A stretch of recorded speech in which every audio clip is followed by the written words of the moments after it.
2, que es también según lo escuchado en clase, porque es importante comprender la arquitectura hispano-musulmana para el estudio de la arquitectura americana en el siglo XVI, en el siglo XVI, perdón. Entonces vamos a presentar lo que compartieron los compañeros.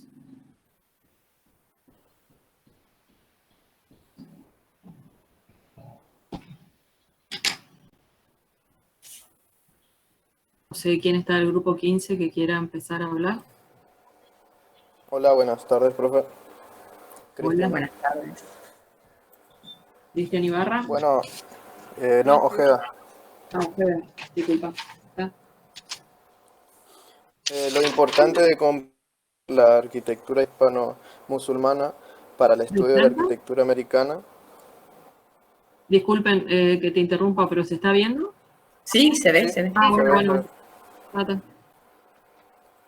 Sí, Bueno, encontramos que, vimos las clases y entendimos de que el estilo mudéjar se define como una mezcla de diferentes técnicas de arquitectura.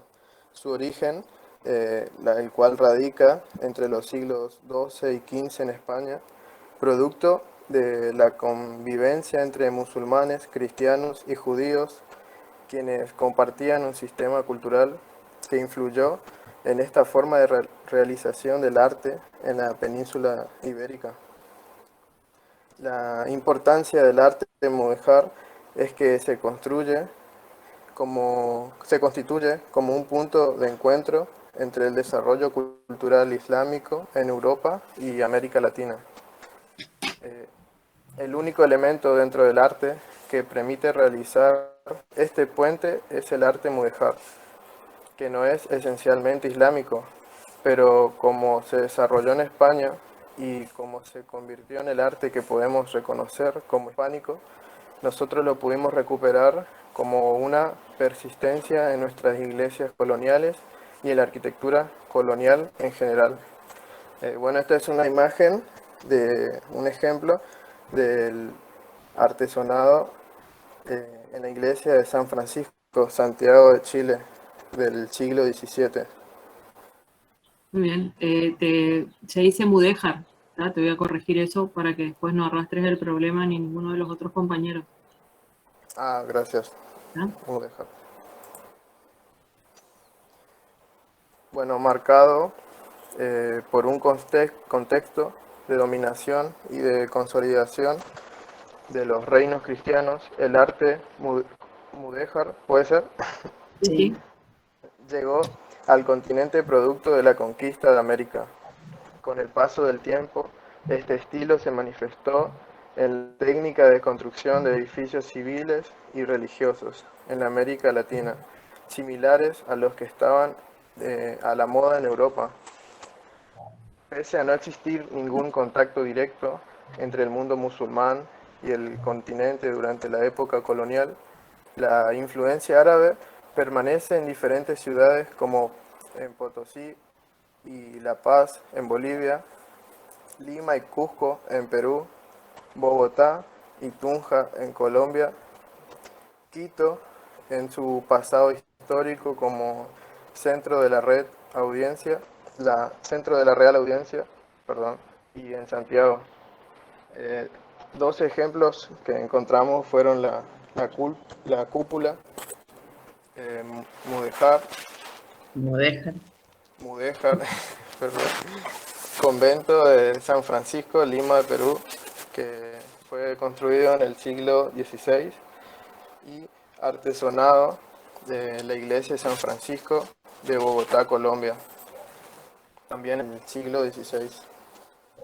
Bueno, eso es increíble y esta influencia mudéjar, que es bueno, fruto de la arquitectura árabe o musulmana, como ven acá en las ciudades que vos describís, son más evidentes y son mucho más fuertes en todos los países andinos y en todo el área de México, ¿no? Porque fue ahí donde eran las ciudades mucho más importantes y también empezó antes toda la fundación de ciudades. Ven que acá no hay ejemplos así como que sean muy notables en todos los que son los países del cono sur. ¿no? Porque también, obviamente, la fundación de ciudades empezó mucho después y no eran ciudades importantes dentro del esquema del virreinato. Entonces acá vos decís, Quito estaba la Real Audiencia, en Lima también había una Real Audiencia, y eran, ¿dónde estaba la capital? ¿Dónde estaba el centro del poder y cómo se llamaba en el esquema este de América? ¿Cómo se gobernaba América? ¿Alguien recuerda eso?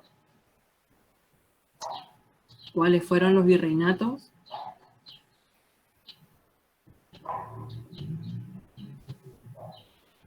¿No?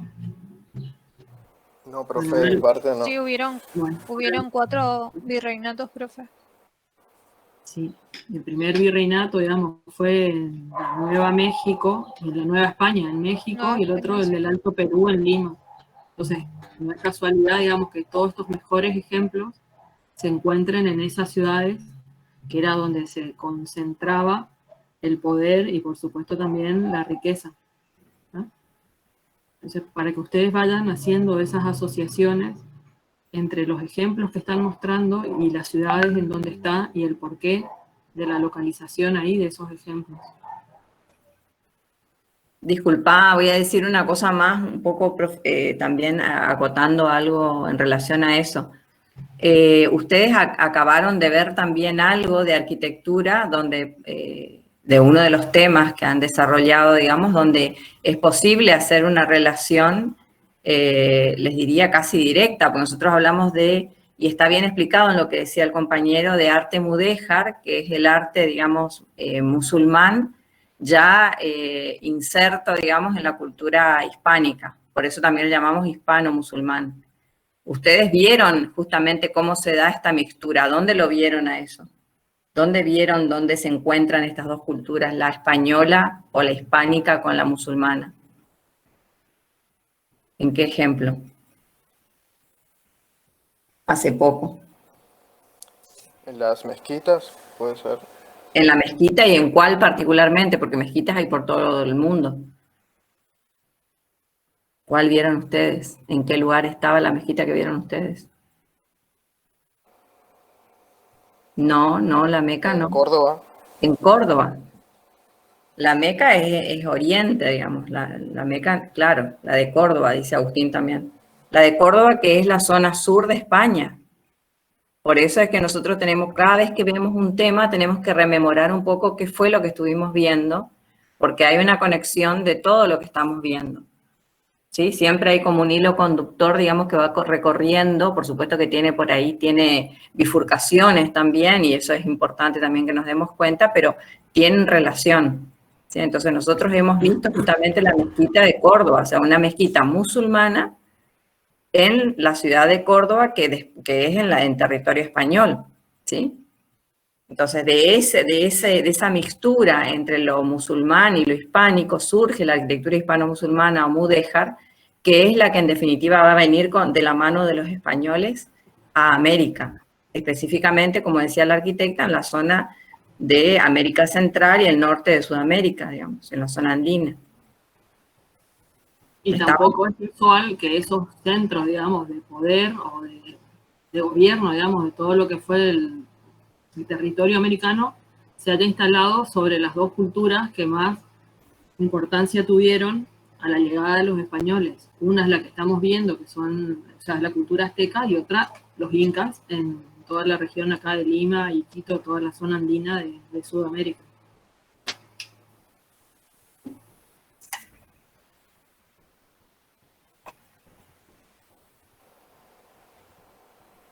Seguí nomás, Bueno, Cristian. sí.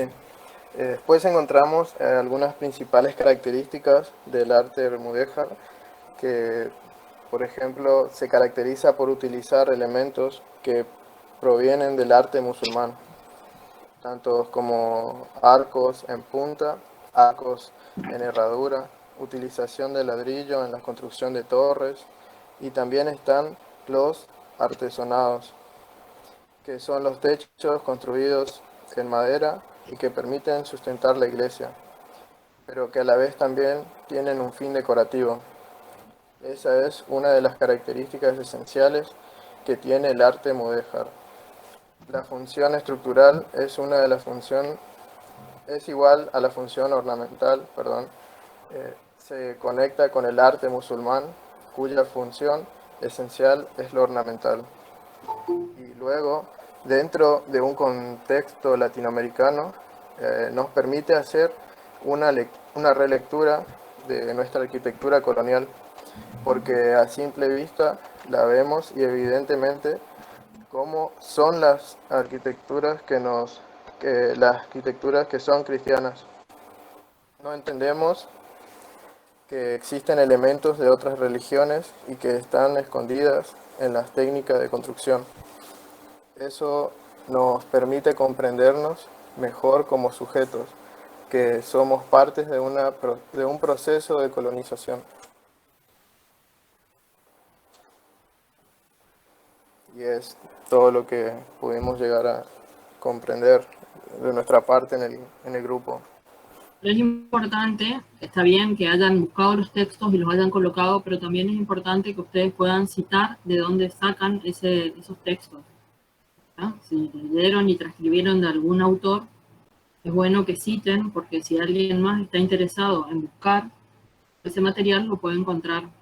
Pero está bien que hayan recurrido a algún texto, digamos, como para tratar de explicar algo que no es a veces tan simple y uno necesita del apoyo de alguien que haya tenido más experiencia y haya hecho investigación en el tema. ¿Vamos? Sí, Ana, ¿algo estamos. que quieras agregar? No. ¿Se lo cita con APA? ¿Normas APA o cómo?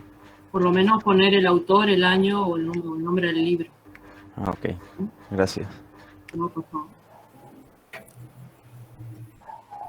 Pero cuando uno no inventa, o cuando uno no escribe, o cuando uno no tiene la idea original, en general es necesario en el mundo académico para que no sea considerado, no ahora, digamos que estamos en clase, pero en el tema de congresos y demás, uno debe citar la fuente siempre, ¿no? Si no podemos tener a veces problemas hasta inclusive legales de plagio, etc.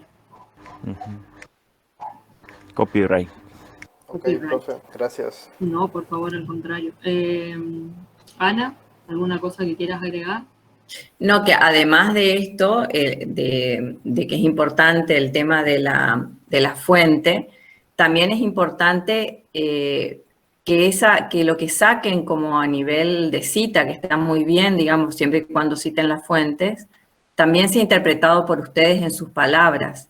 Porque a veces uno, cuando ve cosas como estas que están muy bien escritas y demás, se queda con la duda y corremos el riesgo, digamos, y corren el riesgo los estudiantes, de tomar literalmente las cuestiones que se dicen en el texto y no interiorizarlas, digamos, no hacerlas suyas, no entenderlas. ¿Qué quiero decir con esto? Que ustedes con los elementos que han tenido hasta ahora, de las clases teóricas, de los textos que se les dio y de simplemente la concurrencia a clase y el estar trabajando constantemente con los prácticos anteriores, de alguna manera el camino ya está iniciado. Es decir, en cuanto a cómo responder por lo menos estas dos primeras preguntas, ¿sí? O sea, tanto las que se refiere a la primera, que dice por qué es importante comprender la arquitectura prehispánica para el estudio de la arquitectura americana del siglo XVI, o sea, la arquitectura colonial, y la otra, que es en definitiva su contrapartida, que es también por qué es importante comprender la arquitectura hispano-musulmana para el estudio de la arquitectura americana del siglo XVI, que sigue siendo la arquitectura colonial. O sea, tanto una como otra pregunta están indagando sobre lo que nosotros ya hemos visto en clase. Entonces, viene bien que ustedes incorporen los textos y demás, citándolos, porque está muy bien resuelto, digamos, gramaticalmente, con toda la explicación del caso, pero es importante que ustedes estén sabiendo al interior del grupo y al interior de ustedes exactamente lo que se está diciendo allí, ¿sí? A veces cuando uno pone una cita textual, corre al riesgo de quedar por fuera de la cita y no hacerla suya, no entenderla. Entonces,